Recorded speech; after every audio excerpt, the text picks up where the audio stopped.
Rainier Avenue Radio.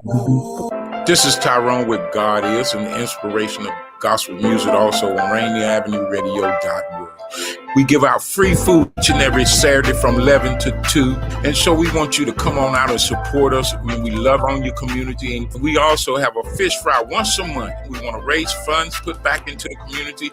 And so come on, support us. We need your love. And also, if you want to be connected with us, go to Rainier Avenue Radio.org, to the website, Facebook, Instagram, and God Is. And as God Is got a website, we need your help, community. So come on out and get your free food each and every Saturday it is. And so we asking for donation, whatever you feel to give from your heart to the mind. And as we're doing it right here for you, go to our website and touch love and give back. And so come on by 810 23rd Avenue, Rainier Avenue Radio.org, your community radio station and inspiration of all the things we do in your community. Join Rainier Avenue Radio from 5 to midnight for Sunday evening sound sessions. Jazz from the Cabinets from Big Poppy. That's right. It's time once again for Jazz from the Cabinets with Big Poppy. Sergio LaCour's Love Lines. It's Sergio's Love Lines with Sergio LaCour. Go to the phone line. Tell her who we talking to. Sage Prince and Just My Opinion. This is Sage, and that's just about going to do it for the first half of Just My Opinion. K-Fox Night Beat with Nasty Ness Rodriguez. The beat of the Fox. K-Fox Night Beat, Nasty Ness. You know what? You're going to listen from 5 to midnight. Just turn it on and don't stop. DJ Alibaba. The Underground Surround Sound Star Time with Paul Pearson. Thanks for tuning in. My name is Paul Pearson. Sunday evening sound sessions on Rainier Avenue Radio. Trust me, you'll be listening the entire time from 5 to midnight. Sunday evening, your sound session on Rainier Avenue Radio.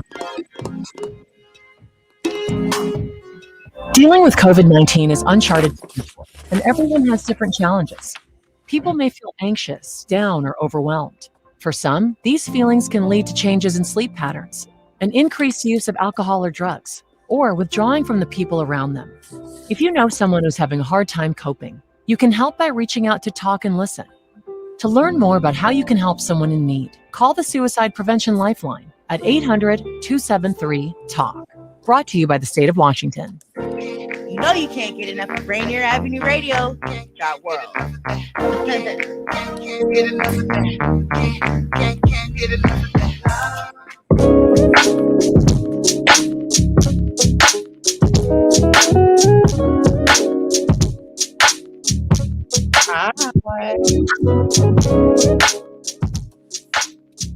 Hey everyone, welcome to Queen Green's Living Live. It's your host Queen Bree and Robyn T. Welcome. Hey welcome Robyn, everybody. I am so good. How are you, Queen Bree? I am doing good. I clearly can't multitask. I'm trying to make sure our guest is here. That's okay. If you want, I can give a couple updates while you check in on that. Yeah. Because I do have some updates. Of course, we're broadcasting from Rainier Avenue Radio.world from Seattle, Washington. That is also the ancestral lands of the Duwamish people. You can find out more at realrentduwamish.org. We also always have some big stuff going on at the farm. Every week we're harvesting. We're doing a free fruit giveaway, CSA as well. And I got something really special at the farm this week when I went and worked. I got corn. I heard that there's going to be corn. Yes, I took 2 pieces of corn, and I have never picked corn off the stalk. It was really cool, and it was beautiful. I'm telling you, beautiful corn. It was littler, like the piece is littler, but it was like perfection. This corn was, and I know they were working on getting some beds ready for lettuces in the new big greenhouse. Yes. Okay. So I love it when we surprise each other with things that we find on the farm that we didn't know was there. Totally. He said, "Don't be corny now." Oh my God. We can't. That's a good joke. I'm so corny. I didn't even get it at first. That's our favorite. How does Engineer Daniel know that we are all about our cheesy farm jokes? Yes, and I puns. finally used my farm joke this week when I was like, "Oh, there's too many leaks in the bag." I love it. Okay, sorry. So sorry, we are corny. I love it. Another update is don't forget to check out boys football. They're in their second week, and it'll be the Rainier Vikings versus Foster High School. We got to check out one of these high school football. Are you into football, Robyn? Funny you should ask. No. No. I also, anytime I try to make a sports analogy in life, like it's not even comedy, it's sad and tragic. I'm not necessarily against football, but I'm not the one to sit here and chop it up about football. But I do love the camaraderie on sports teams, and whenever anyone dedicates their time to a sport, I'm here for it. So I don't know what's going on with the teams, who's who, what's what, but I'm ready to watch some games and support and get into it this year, because Rainier Avenue Radio is really doing a cool service by broadcasting the games. Like, that's so cool to me. You know, when I was in high school a million years ago, there was nothing like that happening. I was in high school. I wasn't really into football other than how the guys looked in their uniforms. This is okay. But Funny now, you should mention.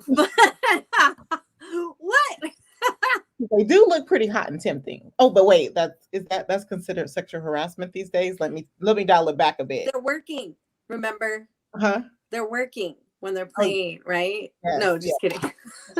But now, okay, so I've been married about 12 years now, and I was like, I don't want to be one of those wives complaining and moaning about football. So if I'm gonna watch it, I need to figure it out. And I also was like, and he was like, you need to pick your team. So of course I picked Seattle, Washington. Duh, it's easy, no brainer. But he is a Seattle native, but I'm so embarrassed to even share this. He is a Dallas Cowboys fan. Oh, I'm new to this and I'm still learning things, but I can tell you what a touchback is. I can identify a touchback. I can identify certain moves. So I am into the football. I love the game and I love our players now. When you called it the football, it just showed. I am into the Facebook. I am one of those. I'm fully, no, just kidding. No, but you know what? Good job. Good on you for that, for getting into it. Yes. It was hard too, like with that whole Kaepernick thing. I felt some kind of guilt watching it because I'm like, I don't even want to get into that because I don't want to ruin.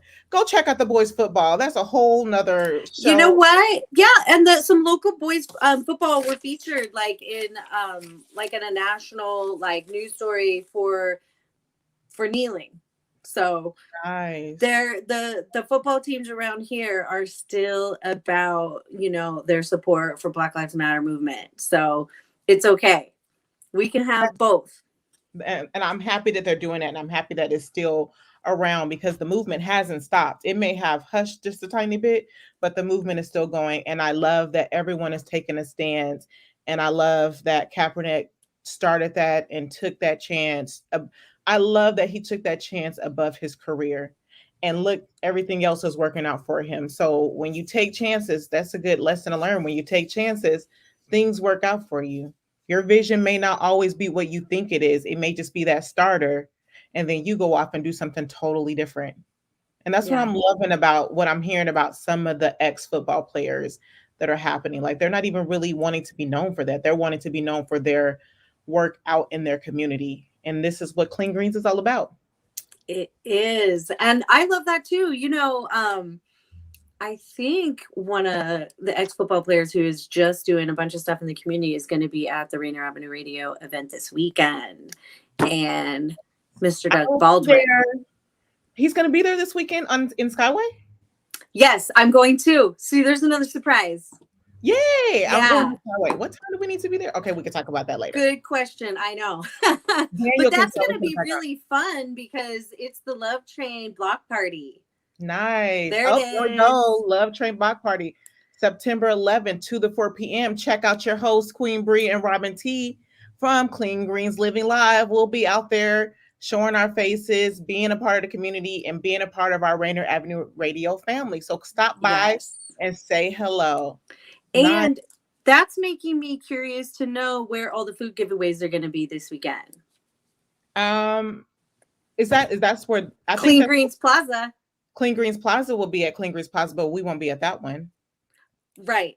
But if anyone's wondering, you can still pick up your free veggies before you head to Skyway. And you can do that at Clean Greens Plaza at our weekly food giveaway on Saturday.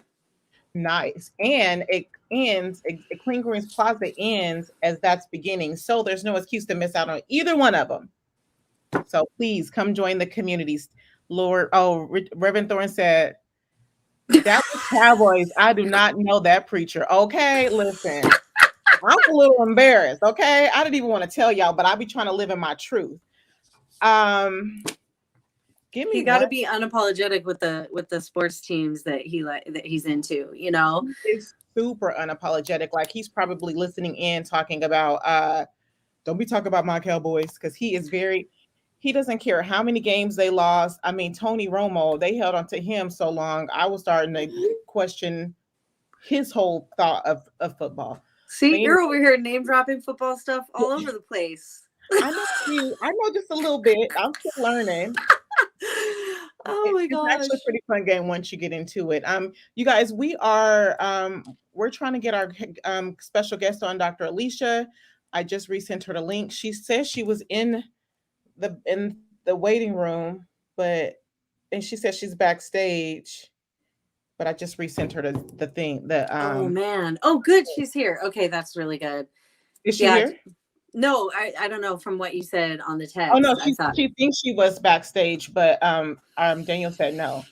So anyway, so let's talk about. Ooh, I wonder if she did a search in the email and went into a different link. I think that's what she did. So I just texted her. Good. Okay.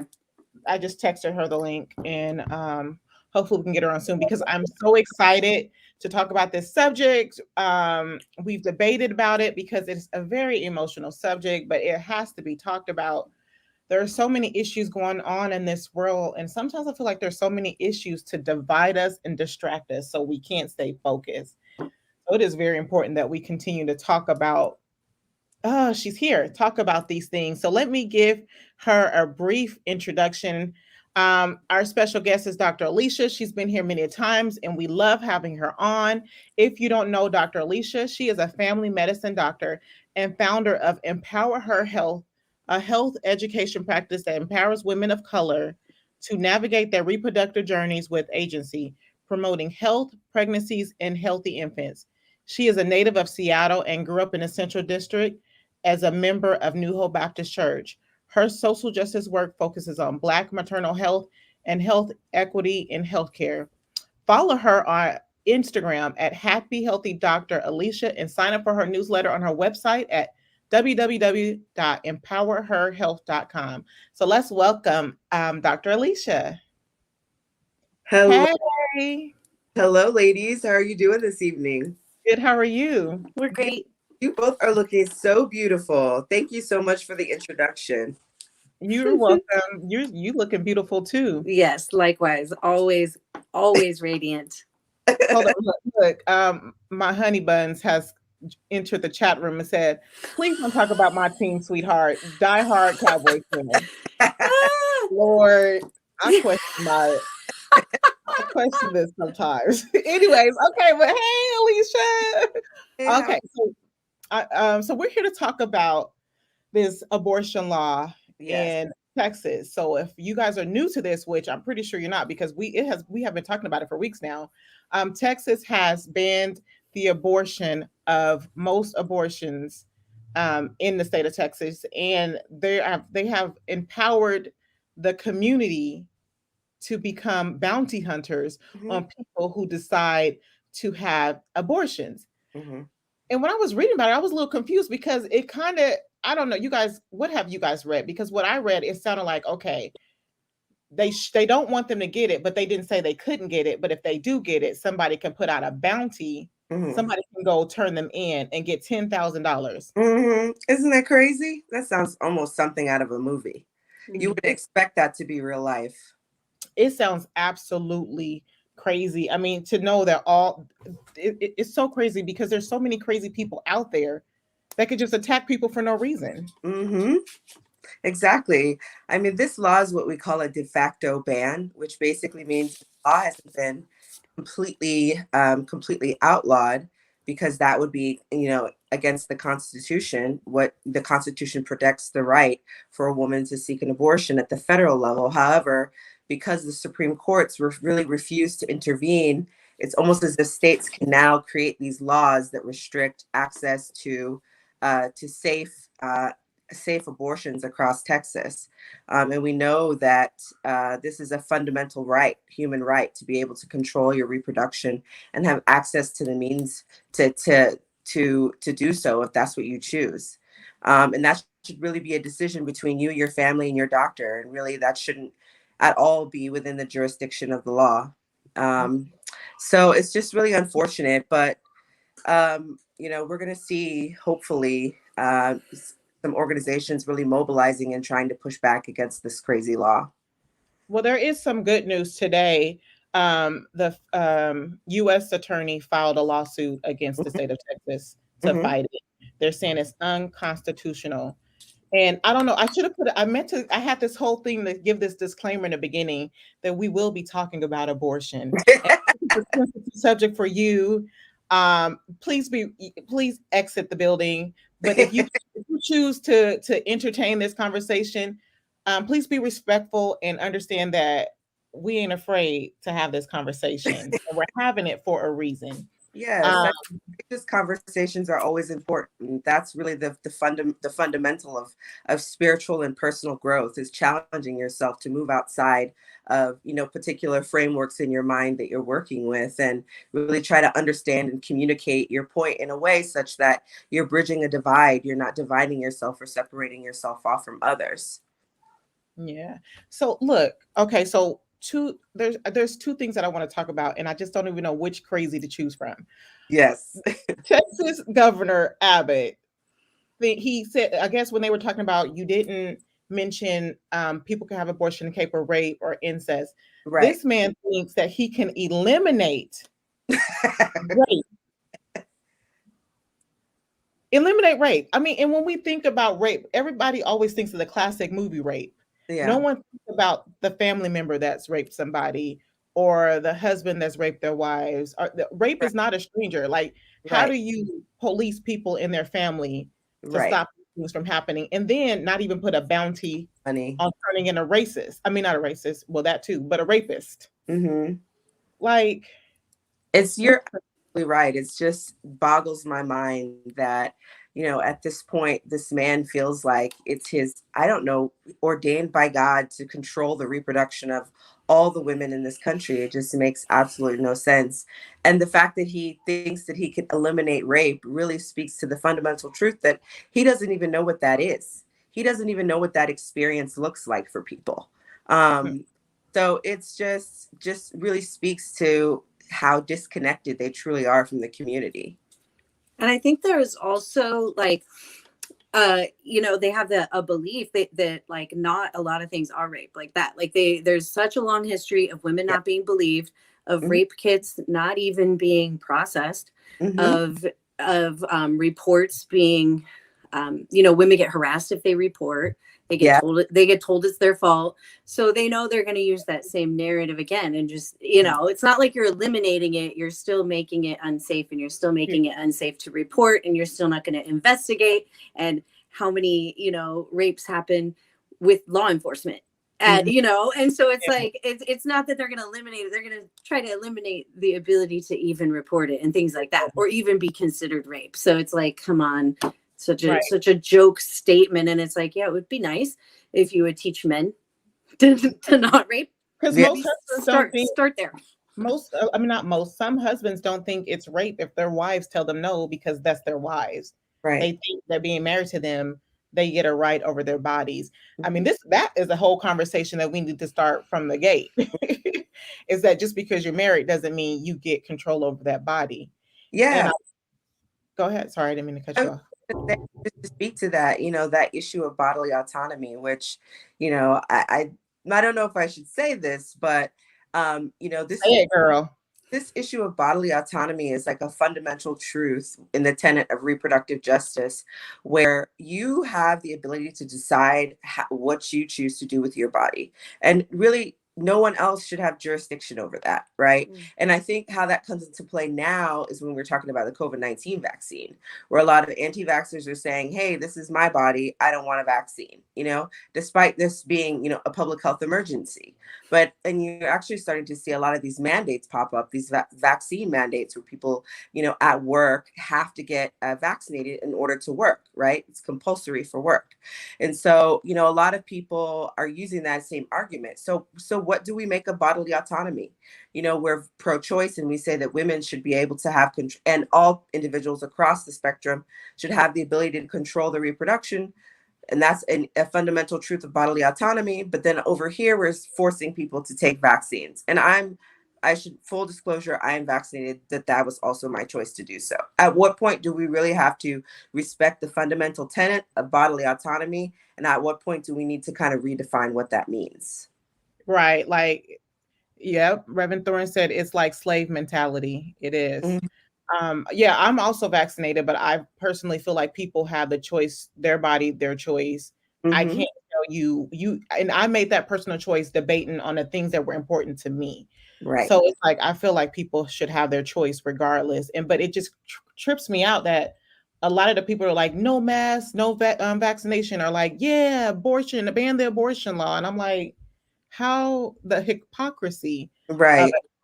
And even when we talk about religion, how people try to use their religious belief to back this ban, saying that God said no murder, when there's like 1,000 other things that he says in that thing.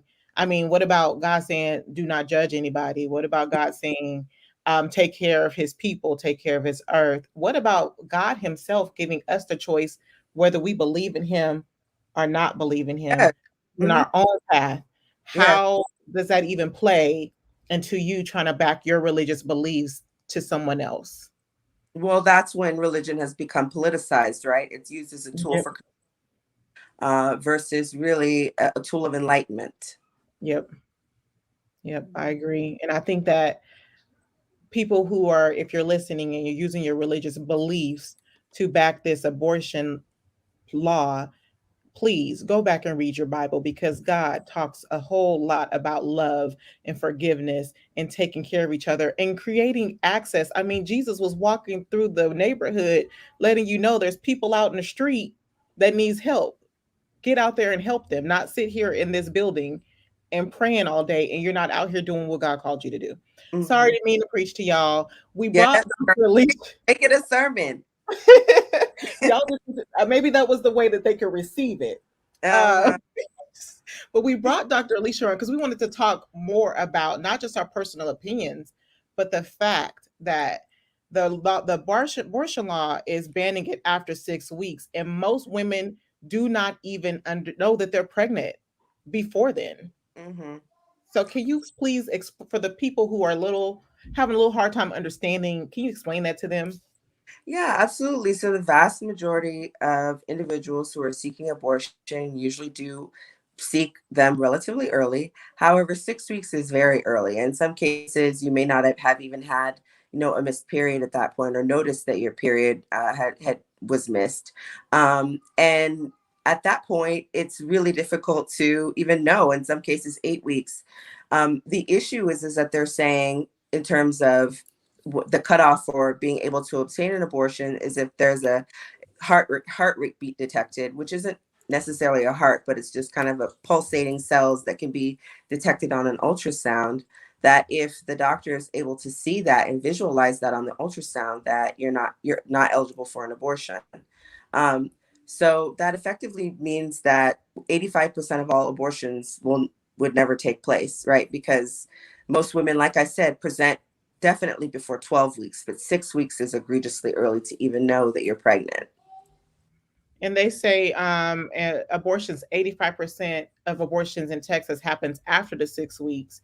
Mm-hmm. And then to say that they can't have they can't have an abortion before the baby is viable. Like, can you explain that?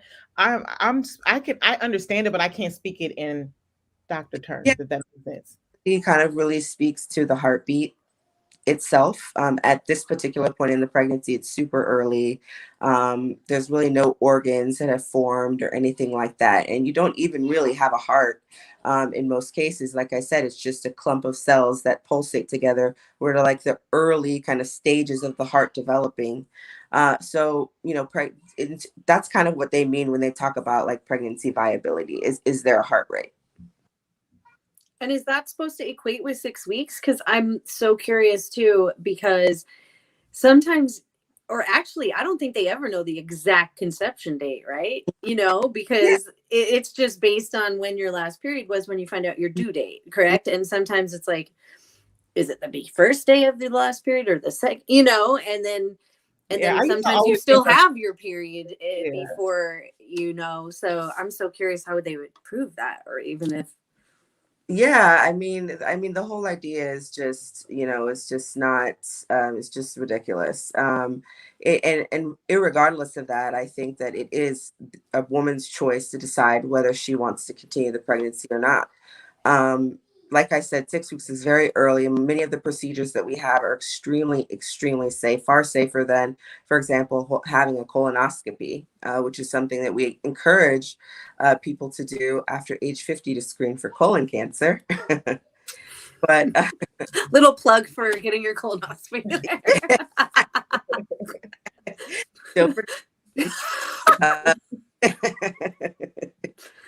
But yeah, so that's essentially what they're talking about, which is kind of an arbitrary period of time. Well, I'm glad that the state, is the U.S.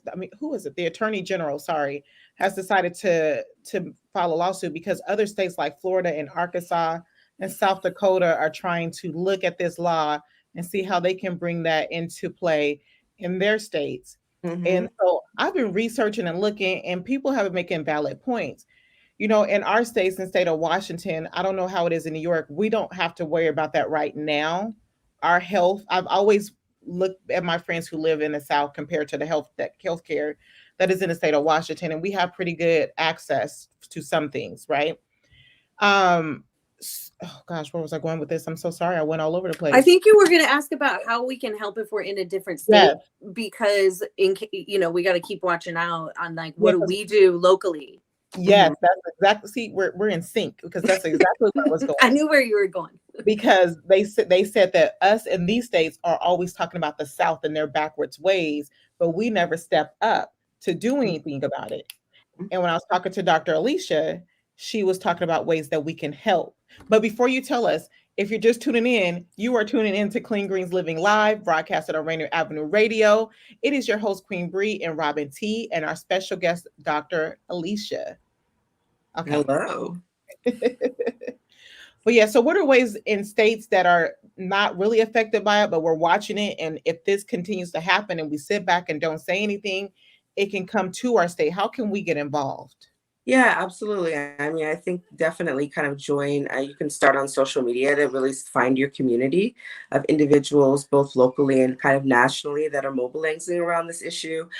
You can always kind of look to tried and true resources like Planned Parenthood, where they have a lot of information on their website about a community the organizing that they're doing around specific issues, and it's usually broken down by state, so that's always a good resource as well.